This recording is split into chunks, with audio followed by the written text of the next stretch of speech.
सब लोग, खाना बन गया है। माँ, आज तो बहुत अच्छी खुशबू आ रही है। क्या बनाया है खाने में? अरे वही जो तुम लोगों के मनपसंद का खाना है, दाल चावल। माँ, दाल चावल तो बहुत महंगे हैं, तो आपने दाल कैसे खरीदी?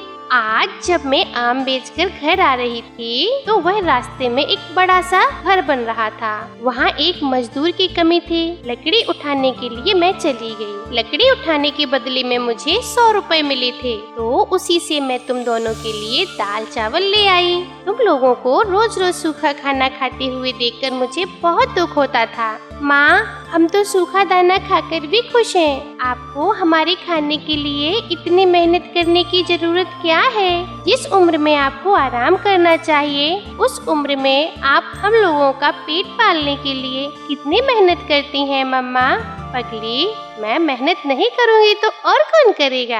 आखिर मैं तुम्हारी माँ हूँ। चलो अब जल्दी से खाना खा लो, खाना ठंडा हो रहा है, वरना फिर तुम लोग कहोगे मम्मा खाना ठंडा हो गया, मुझे अच्छा नहीं लग रहा, इसलिए खाना खाओ। रानू अपनी 5 बेटियों को खाना परोसती है और एक प्लेट में खाना लेकर आंगन में लगे बड़े से आम के पेड़ के पास जाती है। मेरे प्यारे आम के पेड़, देख आज मैं तेरे लिए क्या लाई हूँ। ये दाल और चावल। देखते देखते तू कब कितना बड़ा हो गया, मुझे तो पता ही नहीं चला। तू भले ही एक मामूली आम का पेड़ है, लेकिन मेरे लिए मेरे परिवार के एक सदस्य जैसा ही है। रानू चिड़िया खाने की थाली को उस पेड़ के पास रखकर पेड़ पर प्यार से पंख सहलाती है और अपने घर के अंदर चली जाती है। रानू चिड़िया जिस दिन से उस जंगल में आई थी, तब से ही रानू ने इस आम के पेड़ को बड़े ही प्यार से सींचकर बड़ा किया था। रानू चिड़िया आम के पेड़ से आम लेकर बाजार में उसे बेचकर अपना और अपनी बेटियों का गुजारा करती थी। अरे वाह चिड़िया, आप तो खाना छोड़कर यहाँ इस पेड़ को पानी दे रही हो। अगर एक दिन पानी नहीं दोगे तो क्या हो जाएगा? बेटी, पेड़ों में भी हमारी तरह जान होती है, इसीलिए समय समय पर इन्हें पानी देना चाहिए। हम तो भूख लगने पर खाना मांगकर खा लेते हैं, लेकिन यह तो बेजुबान है, इन्हें कोई तकलीफ होगी तो हमें कैसे बताएंगे? माँ, आप तो इस आम के पेड़ को बिल्कुल अपनी बेटियों की तरह ही प्यार करती हो। रानू चिड़िया आम के पेड़ को समय समय पर पानी देना और उसका ख्याल रखना जीवन का एक हिस्सा बन गया था। अरे घर पर कोई है क्या? कालू सेठ, तू यहाँ? तेरी हिम्मत कैसे हुई मेरे घर में कदम रखने की? मैंने तुझे कहा था ना कि मेरे घर के आसपास भटकने की कोशिश भी मत करना। अरे वाह, पैर तो कब्र में लटक रहे हैं और जुबान तेरी कैंची की तरह चल रही है। देख, अभी भी प्यार से समझा रहा हूँ, अपनी जमीन को मेरे नाम कर दे, बदले में मैं तुझे अच्छे पैसे दे रहा हूँ। मुझे इस जमीन पर एक बड़ा सा ढाबा बनाना है। यह जमीन मेरे पति की मेहनत की कमाई की है, मैं इसे किसी को भी किसी भी हालत में नहीं बेचूंगी। जा यहाँ से। ओहो, अभी तो मैं जा रहा हूँ, लेकिन एक दिन जमीन पर तो मेरा ही कब्जा होगा और मैं इस जमीन पर कब्जा करके ही रहूँगा। इतना कहकर कालू सेठ वहाँ से चला जाता है। कालू सेठ की नजर बहुत समय से रानू चिड़िया की जमीन पर थी। ऐसे ही समय गुजर रहा था और एक रात, हे भगवान, यह बिन मौसम बरसात भी कैसे हो रही है? अभी अभी तो पेड़ पर ताजे ताजे आम आए हैं। अगर इसी तरह बारिश और हवाएं चलती रहीं तो सारे आम खराब हो जाएंगे। लेकिन माँ, अब हम लोग इसमें कर भी क्या सकते हैं? मैं ऐसा नहीं होने दूंगी। अगर आम खराब हो गए तो मैं तुम लोगों का पेट कैसे भरूंगी? रानू चिड़िया अपने घर में रखे एक बड़े तिरपाल लेती है और बारिश में भीगते हुए जाकर अपने आम के पेड़ को तिरपाल से ढक देती है, जिससे आम बारिश और हवाओं से बच जाता है। लेकिन ज्यादा मौसम खराब होने की वजह से बिजली सीधे ही रानू की चिड़िया के घर पर गिरती है और वहीं पर रानू चिड़िया की मौत हो जाती है। उसकी बेटियां तो अब अनाथ हो चुकी थी। उसकी बेटियां इस सदमे से अभी अभी उभरे ही नहीं थे कि तभी, चलो चलो, यह रोना धोना बंद करो और मकान खाली करो, यह घर हमारा है। अरे अरे, ये घर तो हमारा है, तो हम खाली क्यों करें? चले जाओ यहाँ से, वरना हम तुम्हारी पुलिस से शिकायत कर देंगे। एक नोटों की गड्डी पुलिस के मुंह पर मारूंगा ना, तो वो खुद ही तुम लोगों को इस घर से खाली करवा के निकाल देंगे। कालू सेठ और उसके गुंडे पांचों बहनों को धक्का देकर घर से बाहर निकाल देते हैं और कालू सेठ उनके घर पर ताला लगाकर चला जाता है। पता है बहन, यह सब इस पेड़ की वजह से हुआ। अगर ये आम का पेड़ हमारे आंगन में नहीं होता तो हमारी माँ घर के बाहर नहीं जाती और ना ही हमारी माँ पर बिजली गिरती। ये हमारे परिवार का सदस्य नहीं बल्कि ये हमारी माँ का कातिल है। कातिल। पांचों बहनें बहुत रोती हैं और उसी पेड़ के नीचे सो जाती हैं। तो जैसे आधी रात होती है, अचानक उठो उठो मेरी बहनों, उठ जाओ। इतनी रात को कौन है? एक तो इतनी मुश्किल से खाली पेट में नींद आई है और इस आवाज ने तो मुझे जगा दिया।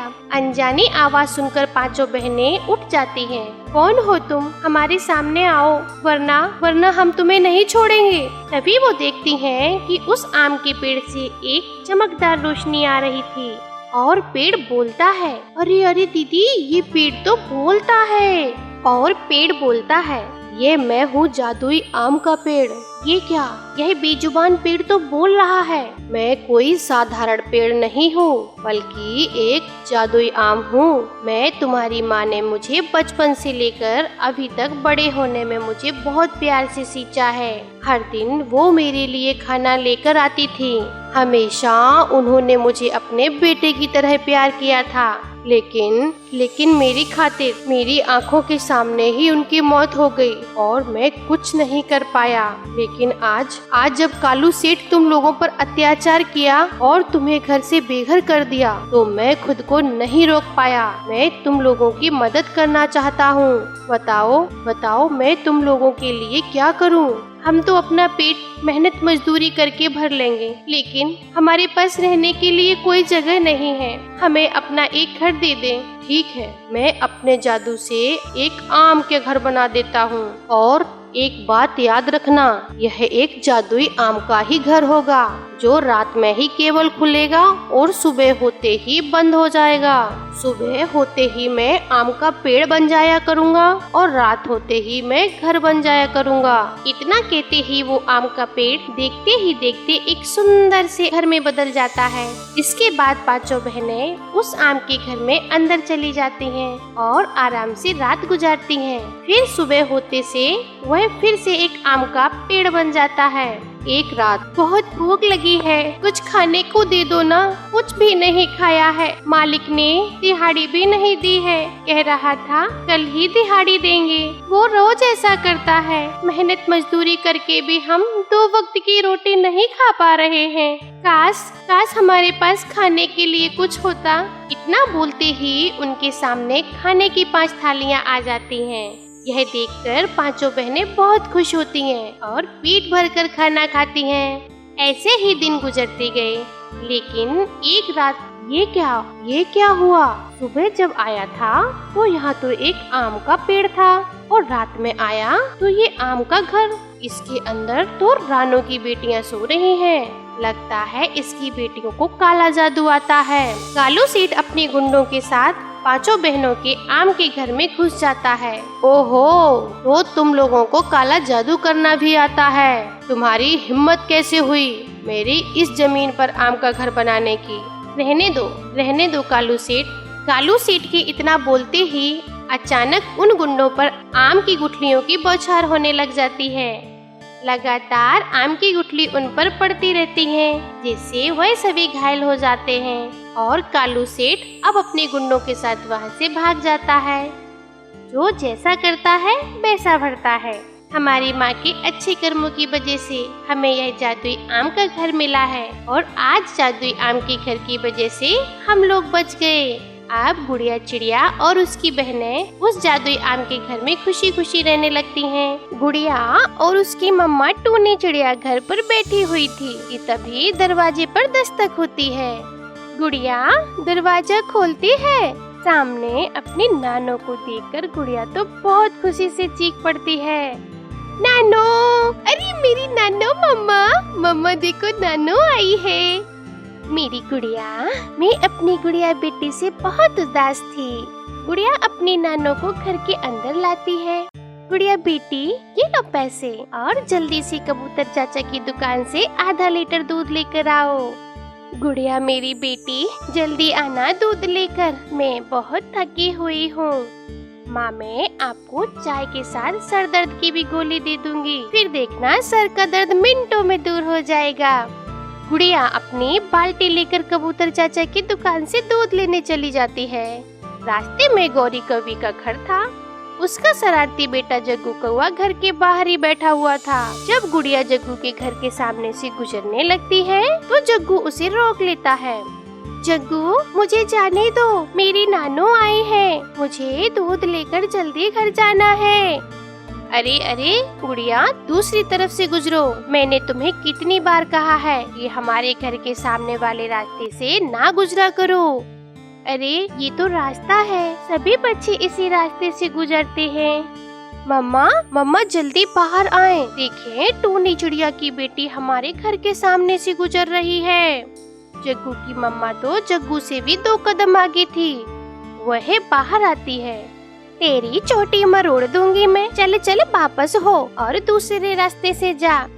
मम्मा ने कहा है कि किसी झगड़ालू पक्षी से उलझकर समय नहीं बर्बाद किया जाता, वरना मैं यहीं से गुजर कर दिखाती। ऐसा कहते हुए गुड़िया दूसरे रास्ते से चली जाती है। अंकल ये लो पैसे और मुझे आधा लीटर दूध दे दें। कोई आया है क्या बेटा? क्या अंकल, इस समय तो मेरी नानो आई है। फिर कबूतर गुड़िया को बाल्टी में दूध डाल देता है। पैसे रहने दो बेटी, और अपनी मम्मा से कहना कि कबूतर चाचा शाम को आपके नानो से मिलने आएगा। गुड़िया दूध लेकर खुशी खुशी वापस आती है। गुड़िया बेटी फिर रास्ते में खेलने लग गई होगी, आपको इतनी देर क्यों हो गई थी? मम्मा वो काले कौवे मुझे अपने घर के पास से नहीं गुजरने दे रहे थे, इसीलिए मुझे देर हो गई। फिर गुड़िया की मम्मा टूनी और गुड़िया की नानो के लिए चाय बनाती है और उसे सर दर्द की दवा भी देती है। दूसरे दिन गुड़िया की नानो गुड़िया को 10 रुपए देती है। जाओ बेटी, जाकर पकोड़े खा लो। नानो मैं तोता अंकल की दुकान से पकोड़े आपके लिए भी लाऊंगी, आपको बहुत पसंद आएंगे। तोते अंकल के पकोड़े गुड़िया लेने जाती है। वो तोते अंकल की दुकान से पकोड़े लेती है। वो आधे पकोड़े खा लेती है और आधे पकोड़े अपने नानो के लिए घर लेकर जाती है कि रास्ते में फिर से शरारती कौवा गुड़िया को रोक लेता है। इस लिफाफे में क्या है? तुम्हें क्या, और फिर मैं क्यों बताऊं तुम्हें? मुझे पता चल गया है, खुशबू तो चाचा मिट्ठू के पकोड़े की आ रही है। ऐसा कहते हुए जग्गू गुड़िया से पकोड़े छीन लेता है। गुड़िया तो रोने लग जाती है। गंदा गंदा है, तुम हर समय मुझे ही क्यों तंग करते हो? किसी और से जाकर पंगा लो। मगर जग्गू कौवा तो वहाँ से भाग जाता है। चुप कर जाओ बेटी, मैं नहीं उन कौवों से लड़ सकती, वह बहुत बुरे हैं। मगर उस जग्गू ने दोनों पकोड़े मुझसे छीन लिए। गुड़िया बेटी तुम चिंता ना करो, अब हम दोनों मिलकर उस शरारती कौवे को सबक सिखाएंगे। गुड़िया अपनी नानो के साथ चील की दुकान पर जाती है मिठाई लेने। नैनो आज तो जग्गू कौवा याद ही करेगा। देखती जाओ बेटी, वो जग्गू कौवा अब दोबारा तुमसे कोई चीज छीन कर नहीं खाएगा। चील दीदी हमें 10 रुपए की जलेबी दे दो। गुड़िया की नानो चील से 10 रुपए की जलेबी लेती है और उस पर लाल मिर्ची डालती है। थोड़ी और नानो, थोड़ी और डालो। यह मिर्ची बहुत तीखी थी, जो एक बार चख लेगा 2 दिन तक उसके मुंह का स्वाद कड़वा ही रहेगा। फिर गुड़िया और नानो उसके जग्गू के घर के रास्ते से जाती है। जग्गू देखो, गुड़िया और उसकी नानो आ रही है। मम्मा मैं अभी रोकता हूँ गुड़िया को और उसकी नानो को। और जग्गू जाता है, फिर गुड़िया का रास्ता रोक लेता है। गुड़िया ये खाने वाली चीज मुझे दे दो। जग्गू कौवे बेटा आप ऐसे रोज करते हो मेरी गुड़िया को तंग, ऐसे ना किया करो। मैं बहुत तेज उड़ सकता हूँ और जलेबी छीनकर भाग जाऊँ। तुम मुझे पकड़ नहीं सकती हो। अगर नहीं विश्वास तो देख लो। ऐसे जग्गू गुड़िया के हाथ से लाल मिर्ची वाली जलेबी छीनकर भाग जाता है। जग्गू की मम्मा दूर बैठी हंस रही थी। जग्गू दूसरे पेड़ पर बैठकर जलेबी खाने लगता है। नानो नानो अब पता चलेगा इसे। हाय हाय मम्मा, मेरी तो जुबान, मम्मा मेरी जुबान जल गई। मम्मा ये जलेबी बहुत कड़वी है, बहुत कड़वी। जलेबी छोड़कर जग्गू तो भागता है और जाकर नदी से पानी पीता है, मगर उसके मुंह की जलन तो कम नहीं हो रही थी। मैं फिर कभी गुड़िया की जलेबी नहीं छीनूंगा। उसकी तो गुड़िया बच्ची बहुत तेज हो गई है, अब मैं उससे कभी कोई चीज नहीं छीनूंगा। फिर गुड़िया और उसकी नानो हंसती हुई घर चली जाती है। गुड़िया बेटा कहाँ गई थी अपने नानो के साथ? कहाँ गई थी बेटा? मैं अपनी नानो दोस्त के साथ जग्गू से बदला लेने गई थी ना। फिर वो दोनों हंसने लगती है। प्यारे दोस्तों, इस कहानी को लाइक करें और अपने दोस्तों के साथ शेयर करें और चैनल को सब्सक्राइब करना बिल्कुल भी मत भूलना। आपका बहुत बहुत धन्यवाद।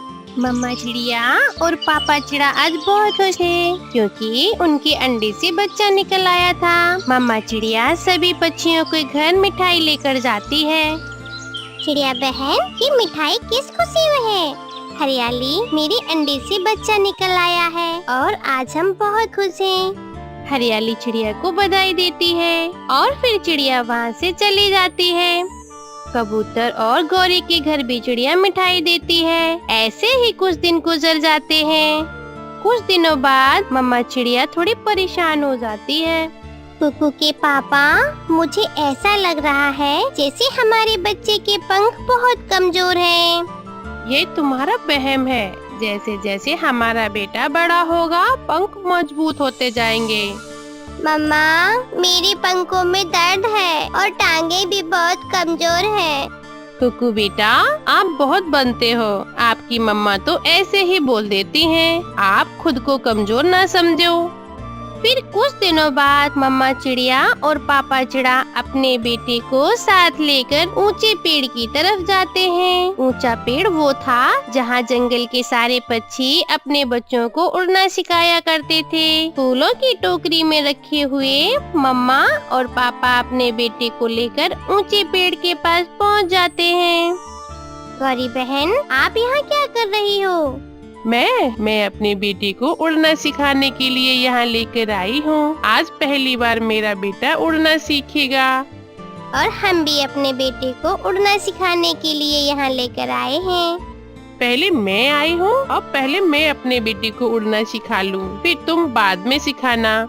चिड़िया ऐसे कहते हुए गौरी कौवी को अपने बेटे से कहती है, पहले मैं आई हूँ, मैं अपने बेटे को उड़ना सिखा लूँ, बाद में तुम सिखा लेना।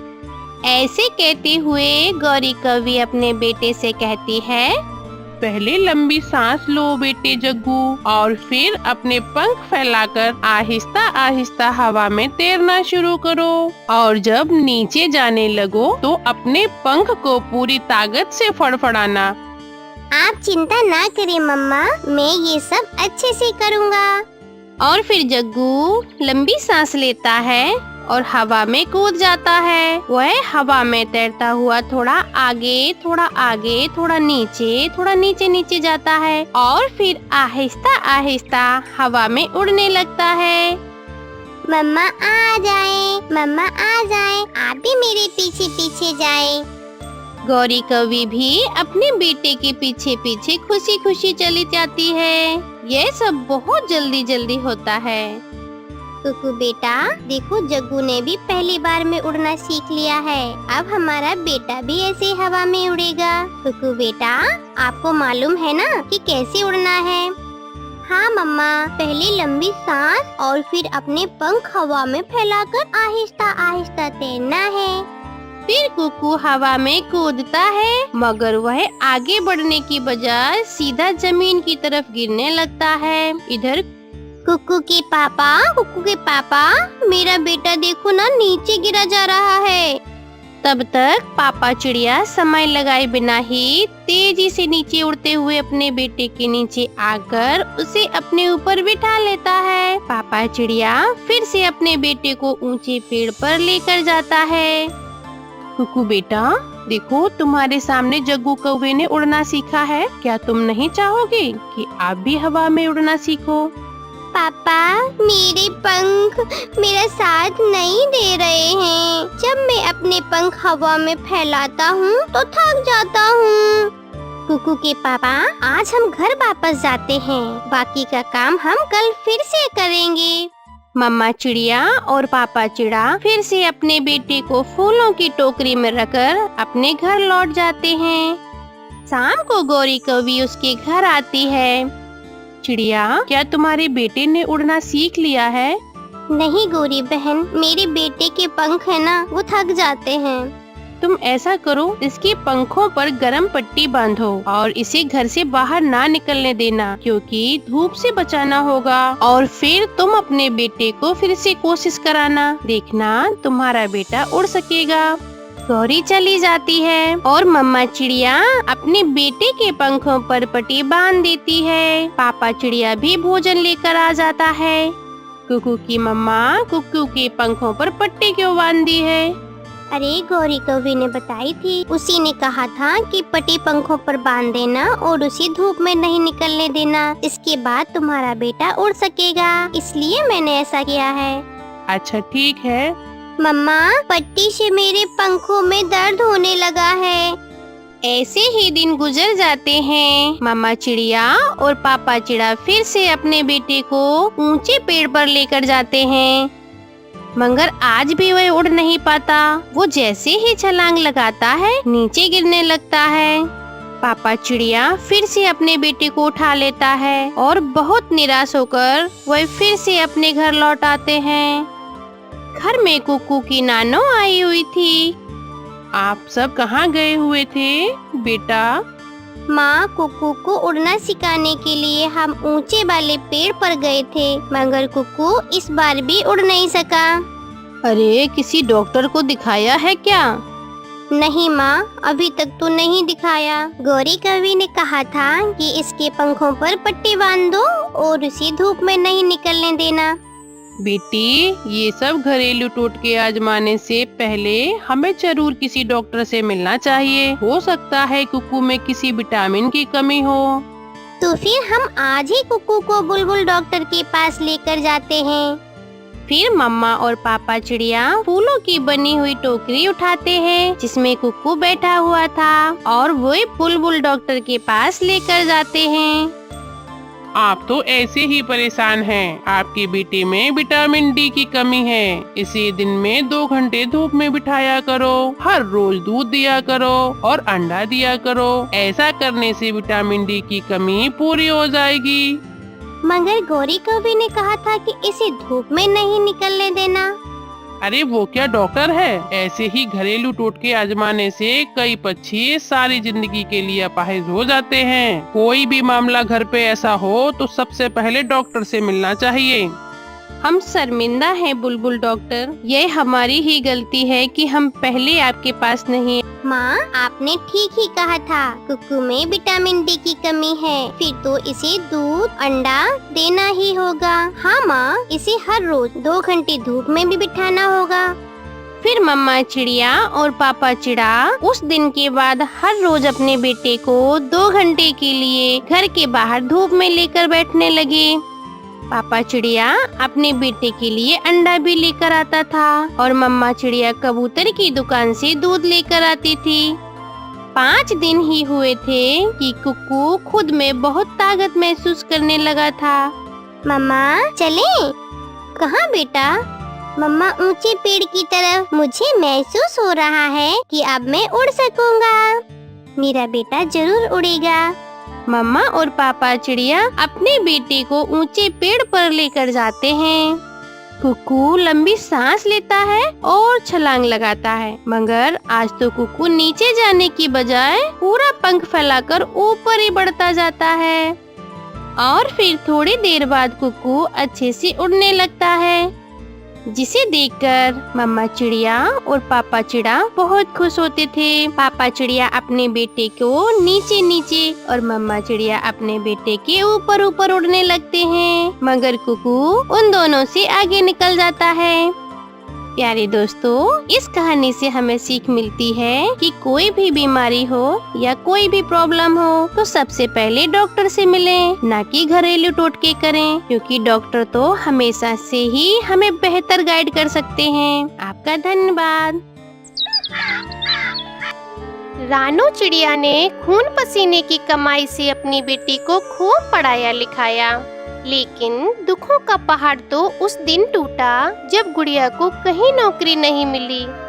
गुड़िया बेटी, स्कूल की पढ़ाई का खर्चा तो मैंने संभाल लिया, लेकिन बेटा कॉलेज की पढ़ाई का खर्चा मेरे से अब नहीं संभाला जा रहा है और मुझ पर बहुत कर्जा हो गया है। सोचा था जब तेरी नौकरी लगेगी तो सब चुटकियों में निपटा दूंगी। मम्मा, दिल छोटा ना करें। क्या हुआ जो मुझे यहाँ नौकरी नहीं मिल पा रही? मैं कल दूसरे शहर जाऊंगी, हो सकता है वहाँ नौकरी जरूर मिल जाए। रात का समय था। ऐसे बातें करके मम्मा और बेटी सो जाती हैं। अगले दिन गुड़िया दूसरे शहर जाने के लिए तैयार हो गई थी, लेकिन वो अपनी मम्मा से एक भी रुपया नहीं मांग सकती थी, क्योंकि उसे पता था कि घर पे एक भी रुपए नहीं है। वो घर से बाहर निकल रही थी कि तभी रानो चिड़िया उसे पीछे से आवाज लगाती है। गुड़िया, गुड़िया बेटी, दूसरे शहर जा रही हो, यह कुछ रुपए ले जाओ। मम्मा, घर में तो एक भी रुपया नहीं था, इसलिए मैं मांग नहीं सकी थी। ये क्या मतलब? इतनी दूर जा रही हो, ऐसे ही जाओगी क्या? ये लो, कुछ पैसे ले लो, अब आराम से जाना। और हाँ, अच्छे से इंटरव्यू देना, मैं ऊपर वाले से दुआ करूँगी। ऐसे कह के उसकी माँ उसे समझाती है और फिर गुड़िया चली जाती है। इधर मम्मा चिड़िया काम करने का फैसला करती है। वो मिट्ठू तोते के घर जाती है। हाँ हाँ, बोलो चिड़िया, क्या काम है? और देखो, मेरे पास रुपए पैसे नहीं है। कल ही कालू सेठ से उधार पैसे लेकर आया हूँ। नहीं नहीं मिट्ठू भैया, मैं तुमसे पैसे लेने नहीं आई हूँ, मैं तो बल्कि काम की तलाश में आई हूँ। आपकी नज़र में कोई काम हो तो मुझे बता दें, क्योंकि घर में पैसों की बहुत तंगी है। चिड़िया, जब मैं कालू सेठ के घर गया था तब उसकी पत्नी बोल रही थी कि उसके घर में एक काम वाले की जरूरत है, तो आप वहाँ चली जाएं। मम्मा चिड़िया ने कभी झाड़ू पोंछे का काम नहीं किया था, लेकिन अपने घर की स्थिति को देखकर वो कालू सेठ का दरवाजा खटखटाती है। घर की मालकिन गौरी कवि दरवाजा खोलती है। क्या बात है गरीब चिड़िया, तुम यहाँ क्यों आई हो? मैम साहब, वो मुझे खबर मिली थी आपको झाड़ू पोछे वाले की सख्त जरूरत है, तो बस मैं काम के लिए आई हूँ, कृपया मुझे काम दे दें। हाँ हाँ हाँ, ये बात सही, काम वाली की तो बहुत जरूरत थी। अच्छा ठीक है, तो फिर अंदर आजा, आजा आजा, अंदर ही आजा, मैं तुझे काम बताती हूँ। गौरी चिड़िया को घर के अंदर ले जाती है और उसे घर के सारे काम समझा देती है। मैम साहब, आपने जो भी बताया मैं सब कर लूंगी, लेकिन मेरी तनख्वाह क्या होगी? तनख्वाह? तनख्वाह तो ऐसे पूछ रहे हैं जैसे सरकारी नौकरी लगी हो। वो मिल ही जाएंगे जो सब काम वालियों को मिलते हैं, सिर्फ 3000। समझ रही हो, 3000 ही देते हैं हम। गौरी के कड़क स्वभाव को देखकर मम्मा चिड़िया तो कुछ नहीं बोलती। ठीक है मैम साहब। अच्छा ठीक है, तो फिर अब काम पे लग जाओ। मुझे काम करने में बड़ी दिक्कत आ रही थी, इसलिए मैंने काम वाली रख ली। फिर मम्मा चिड़िया गौरी कौवी का सारा काम करती है। वो झाड़ू लगाती है, बर्तन साफ करती और पोछा भी लगाती है। चिड़िया, महीने की 15 तारीख को ही पैसे मिला करेंगे, बीच बीच में मुझे परेशान ना करना, वरना मैं काम से हटा दूंगी। सुन लिया? ठीक है, मुझे सब मंजूर है मैम साहब। मम्मा चिड़िया जब घर से निकल जाती है, वो रास्ते में बहुत चिंता कर रही थी। गुड़िया भी आ गई होगी, मैं उसे झाड़ू पोछे के बारे में कुछ नहीं बताऊंगी, वरना मेरी गुड़िया खामखा उदास होगी। वह नौकरी को लेकर पहले से ही चिंता में रहती है। ऐसे सोचते हुए मम्मा चिड़िया घर पहुंच जाती है। गुड़िया उसका इंतजार कर रही थी। मम्मा, मम्मा आप आ गई? कहाँ गई थी मम्मा? मैं कब से आपकी राह देख रही थी। ये सब छोड़ गुड़िया, और यह बता तुझे नौकरी मिली या नहीं? गुड़िया उदास हो जाती है। मम्मा चिड़िया तो समझ ही जाती है अब ज्यादा चिंता मत कर, जब नौकरी मिलनी होगी तब मिल जाएगी। अब तू हाथ मुँह धो ले, मैं तेरे लिए खाना बनाती हूँ। ऐसे ही हालातों में कुछ समय बीत गया था कि गुड़िया को कहीं भी नौकरी नहीं मिलती। मम्मा चिड़िया छुप छुप करके गौरी के घर काम करने जाती। एक दिन गुड़िया की मुलाकात अपने स्कूल के छोटे बच्ची लड़के से होती है, जो मोमोज का ठेला लगाए हुए था। गुड़िया तो उसके ठेले पर ही रुक जाती है। मानू चिड़े, आपने तो इंजीनियर का कोर्स किया था, फिर ये ठेला क्यों लगाया? मैं कुछ समझी नहीं। गुड़िया, मैं नौकरी का कई साल इंतजार किया, लेकिन कहीं भी नौकरी नहीं मिली। घर में पैसों की बहुत तंगी थी, इसलिए जब मैंने ये ठेला लगाया तो मेरे दिन ही बदल गए। मैं अब चाहकर भी किसी और नौकरी नहीं करना चाहता। हाँ, ये तो सच है मनु चिड़े, मैं भी नौकरी का इंटरव्यू देकर थक चुकी हूँ और मेरी मम्मा पर पढ़ाई का कर्जा भी बहुत है, तो मैं भी सोच रही हूँ क्यों ना मैं किसी चीज का ठेला लगा लूँ। हाँ गुड़िया, ये आपने बहुत अच्छा सोचा। आप कोई ठेला ही लगा लें, आखिर नौकरी कब तक तलाशती रहोगी? गुड़िया को मनु चिड़ी की बात ठीक लगती है। वो घर जाकर अपनी मम्मा से ठेला लगाने की बात करती है। मम्मा, मैं पानी पूरी का ठेला लगाऊंगी, मैंने फैसला कर लिया है। गुड़िया बेटी, मैंने आपको कितना पढ़ाया लिखाया कि मेरी बेटी अफसर बनेगी, लेकिन अब क्या करूं? आपकी किस्मत में तो कुछ और ही लिखा है। ठीक है बेटी, आपके मन में जो हो वो आप करें, मैं बहुत खुश हूँ। फिर गुड़िया अगले दिन से पानी पूरी का ठेला लगाना शुरू करती है और गुड़िया के जान पहचान वाले उसका खूब मजाक उड़ाते हैं। गुड़िया सबको नजरअंदाज करके तो दूसरी तरफ कुछ बच्चे बहुत अच्छा बोलते।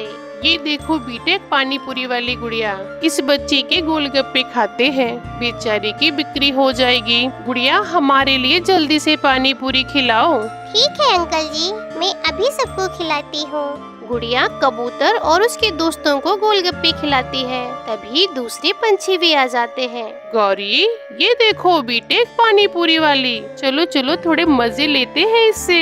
बीटेक पानी पूरी वाली, और क्या कर रही हो आजकल? अरे वाह, तुम तो गोलगप्पे का ठेला लगाए हो। अरे ओ बीटेक पानी पूरी वाली चिड़िया, जरा एक एक गोलगप्पे जरा हमें भी लगा दो, देखते हैं तेरे गोलगप्पे का स्वाद कैसा है। ये स्वादिष्ट है भी या नहीं, या फिर तेरी पढ़ाई की तरह ये भी बेकार है। गुड़िया कुछ नहीं बोलती, उन्हें चुपचाप गोलगप्पे खिला देती है। वो बीटेक पानी पूरी वाले के ताने सुन सुनकर थक चुकी थी। मेरे ठेले का कोई नाम नहीं है, वो अच्छा होगा कि मैं बीटेक पानी पूरी वाली इसी पे लिखवा दूं। और वैसे भी सब मुझे इसी नाम से बुलाते हैं, हम ये नाम तो बहुत अच्छा रहेगा। गुड़िया ऐसे ही करती है, वो बीटेक पानी पूरी वाले ठेले पर लिखवा देती है। अब तो गुड़िया के गोलगप्पे खाने दूर दूर से पक्षी आने लगे थे। वो बीटेक पानी पूरी वाले के नाम से जो मशहूर हो जाती है।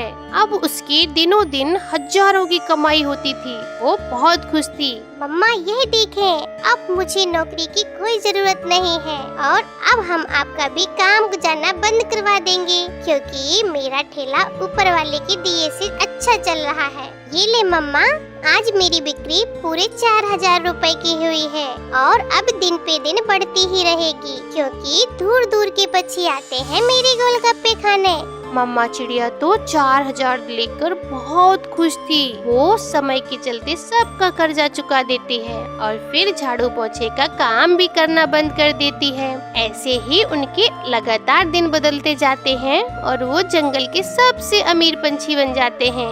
प्लीज प्यारे दोस्तों, अगर आपको हमारी कहानी अच्छी लगी हो तो लाइक करें और चैनल को सब्सक्राइब करें। आपका धन्यवाद। एक घने जंगल में गौरी गौवी अपने बेटे जग्गू के साथ रहती थी। के आस पड़ोस में किसी भी पक्षी का कोई घोंसला नहीं था, क्योंकि वो अकेले रहना पसंद करती थी। कोई भी पक्षी उसके पड़ोसी पेड़ पर आकर घोंसला बनाने की सोचे तो गौरी कवि उसे वहाँ से भगा देती थी। वह किसी भी पक्षी को वहाँ अपना घोंसला बनाने के लिए नहीं देती थी। फिर एक दिन वहाँ हरिया तोता एक पेड़ पर अपना घोंसला बनाने लगता है। तभी गौरी कवि उससे कहती है, ओ मोटी चोंच वाले तोते, यहाँ पर तिनका इकट्ठा क्यों कर रहे हो? मुझे पता है तुम यहाँ घोंसला बनाना चाहते हो, लेकिन मैं ये नहीं होने दूंगी। भाग जा यहाँ से। यहाँ सिर्फ मैं ही रहती हूँ और किसी को भी अपने आसपास नहीं रहने दूंगी, समझा या नहीं? तोड़ू तेरा घोंसला। ऐसा कहकर तोते ने जो तिनके जमा किए थे वह सब गौरी कवि चोंच से नीचे गिरा देती है। बेचारा तोता डर के मारे वहाँ से चला जाता है। ऐसे ही कुछ दिन गुजर जाते हैं। एक दिन एक रानो चिड़िया उड़ती उड़ती उस जंगल में आ जाती है। अरे वाह, ये पेड़ तो ठीक है, दिखने में भी काफी मजबूत लग रहा है। मैं इसी पर अपना घोंसला बना लेती हूँ और वैसे भी लगा है इस जंगल में ज्यादा बच्चे नहीं रहते। यह सोचकर रानो चिड़िया अपना घोंसला बनाना शुरू करती है। गौरी कवि भोजन लेने गई थी, इसलिए कवि के आने से पहले ही रानो ने अपने लिए एक सुंदर सा घोंसला बना लिया। शाम होते ही गौरी भोजन लेकर वापस आ जाती है। मम्मा मम्मा, वो देखिए, सामने चिड़िया ने अपना घोंसला बना लिया है। अब यह चिड़िया कहाँ से आ गई? मैं अभी जाकर देखती हूँ इसे। पता नहीं है क्या कि यहाँ कोई भी मुझसे पूछे बिना कोई घोंसला नहीं बना सकता। गौरी कवि गुस्से में चिड़िया के घोंसले की तरफ जाती है। ए चिड़िया, तुमने इस पेड़ पर घोंसला किससे पूछकर बनाया है? बताओ बताओ मुझे। रानो चिड़िया समझ जाती है कि अब यह कवि उसको वहाँ से भगा देगी। इसी कारण रानो चिड़िया उससे झूठ बोलती है। कवि बहन, शांत हो जाओ। आज की रात मुझे बस यहाँ गुजार लेने दो, कल सुबह मैं यहाँ से चली जाऊंगी। फिर गौरी कवि वहाँ से चली जाती है। गौरी कवि अपने बेटे को भोजन देती है। जब बेटा, अब हमारे घोंसले के आसपास भोजन खत्म हो गया है। कल मुझे भोजन लेने के लिए दूर जाना होगा। मगर मम्मा, मैं अकेला घर में कैसे रहूँगा? अगर मुझे अकेला देकर कोई चील खा गया तो तब मेरा क्या होगा? मम्मा प्लीज मम्मा, आप मुझे अकेला छोड़कर मत जाना। यह सुनकर गौरी कवि डर जाती है और वह चुप हो जाती है। फिर सुबह हो जाती है। आज गौरी कवि को भोजन लेने के लिए जंगल से दूर जाना था, लेकिन वह अपने बेटे को अकेला नहीं छोड़ सकी थी। इसलिए वह रानो चिड़िया से मदद मांगने के लिए उसके पास जाती है। चिड़िया, थोड़ी देर के लिए तुम मेरे बेटे के पास बैठ जाओ। मैं भोजन लेने जा रही हूँ। मेरा बच्चा अकेला घर में डर रहा है। मगर गौरी बहन, मुझे आज यहाँ से जाना था। हाँ, अगर आप इतना ही कह रही हो तो मैं यहीं रुक जाती हूँ। ठीक है चिड़िया, मेरे बेटे का अच्छे से ध्यान रखना। फिर गौरी कवि भोजन की तलाश में दूर चली जाती है। रानो चिड़िया गौरी कवि के घोंसले में बैठकर उसके बेटे की रक्षा कर रही थी और फिर कुछ समय बाद आसमान में एक दुष्ट चील आ गया, जिसे देखकर वो दोनों डर गए। बेटा चुप हो जाओ, दुष्ट चील आसमान में घूम रहा है, खतरा। हमें बड़ी सावधानी से काम लेना होगा। ये सुनकर जग्गू डर के मारे रानो के पंख में छुप जाता है। अरे ये क्या? इस जंगल में तो कोई पक्षी नजर नहीं आ रहा। चलो दूसरे जंगल जाता हूँ अपना शिकार ढूंढने के लिए। फिर वो चील वहाँ से चला जाता है। थोड़े समय के बाद गौरी कवि भोजन लेकर आ जाती है। अपने बेटे को डरा हुआ देखकर गौरी रानो से पूछती है, ए चिड़िया, मेरा बेटा इतना डरा हुआ क्यों है? गौरी बहन, आपके जाने के बाद एक बड़ा सा चील आसमान में घूम रहा था। तब मैंने जग्गू बेटा को अपने पंखों में छिपा लिया। मम्मा वो चील बहुत बड़ा था। वो तो रानो आंटी ने मुझे बचा लिया, वरना वो चील हमें मार देता। गौरी यह बात सुनकर बहुत खुश होती है, क्योंकि आज रानो ने उसके बेटे को चील से बचा लिया था। गौरी बहन, अकेले जीना बहुत मुश्किल होता है। हम सब पक्षियों को एक दूसरे की मदद की जरूरत पड़ती है। इसलिए आप बुरा न माने तो मैं यहाँ एक पेड़ पर अपने बनाए हुए घोंसले में रह सकती हूँ क्या? हाँ रानो चिड़िया, क्यों नहीं। आज से हम दोनों मिलजुल कर रहेंगे और एक दूसरे की हमेशा मदद करेंगे। आज से तुम मेरी दोस्त हो और कभी भी तुम्हें किसी भी चीज की जरूरत पड़े तो तुम बेझिझक मेरे पास आ जाना। ऐसे ही कुछ दिन बीत जाते हैं कि एक दिन जब रानो चिड़िया भोजन की खोज पर जाती है तो उसको वहाँ कागजों का ढेर बड़ा नजर आता है। अरे वाह, यहाँ तो इतने सारे कागज। हम इन कागज से अपना घर भी बना सकते हैं। वैसे भी मेरा घर बहुत कमजोर हो गया है, वह कभी भी टूट सकता है। मैं ऐसा करती हूँ, यह बात गौरी कवि को बताती हूँ। फिर रानो ढेर सारे कागज लेकर वापस अपने घोंसले में आ जाती है और गौरी से कहती है, गौरी बहन, मैंने दूसरे जंगल में कागजों का ढेर देखा हुआ। वहाँ तो कितने सारे कागज थे। क्यों ना हम उन कागजों से एक कागज का घर बना लेते हैं। और वैसे भी आपका घर भी काफी पुराना हो गया है।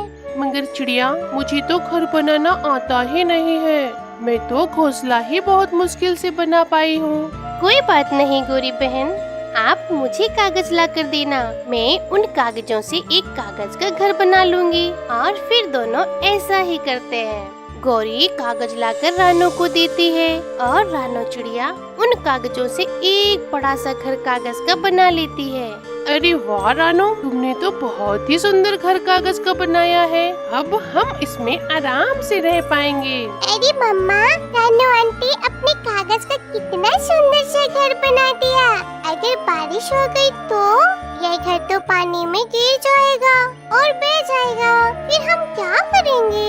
जग्गू की ये बात सुनकर रानो और गौरी के होश उड़ जाते हैं। अरे गौरी बहन, जग्गू तो बिल्कुल सही कह रहा है। मैंने तो इस बारे में बिल्कुल भी नहीं सोचा। और वैसे भी बारिश का मौसम आने वाला है। अगर बारिश हो गई तो हम क्या करेंगे? रानो बहन, आप परेशान मत हो। वैसे भी बारिश में अभी काफी दिन बचे हैं। जब तक हम कुछ सोच लेंगे। तभी कालू बादल और बबलू बादल वहाँ बरसात करने लगते हैं। बारिश होते हुए देखकर रानो और गौरी डर जाते हैं। सुनो बादल भैया, आप प्लीज यहाँ पर बरसात ना करें। हमें अभी अपना कागज का घर बनाना है। अगर इस तरह लगातार बरसात होती रही तो हमारे कागज का घर गल जाएगा और हम बेघर हो जाएंगे। तभी कालू बादल बोलता है, पर बारिश तो जरूर होगी। यदि अगर बारिश नहीं हुई तो यह जंगल सूख जाएगा और तुम्हारे पेड़ पौधे भी सूख जाएंगे। फिर तुम ही पक्षी हमसे शिकायत करोगी। इसलिए हमें तो यहाँ मूसलाधार बारिश करनी चाहिए, चाहे कुछ भी हो। कालू बादल की ऐसी कठोर बातें सुनकर तो रानो गौरी बुरी तरह घबरा जाते हैं। नहीं नहीं बादल भैया, हम पर थोड़ा रहम करो। हम इस बारिश में अपने बच्चे को लेकर कहां कहां भटकेंगे और हमारे पास रहने के लिए दूसरा कोई आसरा नहीं है। इसलिए आपसे विनती करते हैं, हम मजबूर पक्षियों की मदद करो और यहाँ बरसात मत करो। हाँ बादल भैया, रानो चिड़िया बिल्कुल सही कह रही है। इस बारिश में हमें कोई आसरा नहीं देगा। ले देकर हमारे पास बस यही कागज का घर है। रानो और गौरी की बातें सुनकर बबलू बादल का दिल पसीज जाता है। वो उनसे कहता है, ठीक है चिड़िया, तुम परेशान मत हो।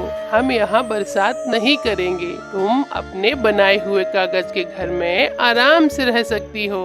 बादल भैया, आपका बहुत बहुत शुक्रिया जो आपने हमारी परेशानी समझी। हम आपका यह एहसान कभी नहीं भूलेंगे। यह सुनकर वो बादल बरसना बंद कर देते हैं। तभी कालू बादल गुस्से में कहता है, अब मैं इस जंगल में कभी भी बारिश नहीं करना चाहूँगा, चाहे यह लोग कितना भी कहें। पर अब इस जंगल में बारिश कभी नहीं होगी। यह कहकर वह बादल गुस्से में वहाँ से चले जाते हैं। फिर रानो चिड़िया और गौरी जग्गू के साथ खुशी खुशी उस कागज के घर में रहने लगते हैं। दोस्तों, आपको हमारी आज की कहानी कैसी लगी?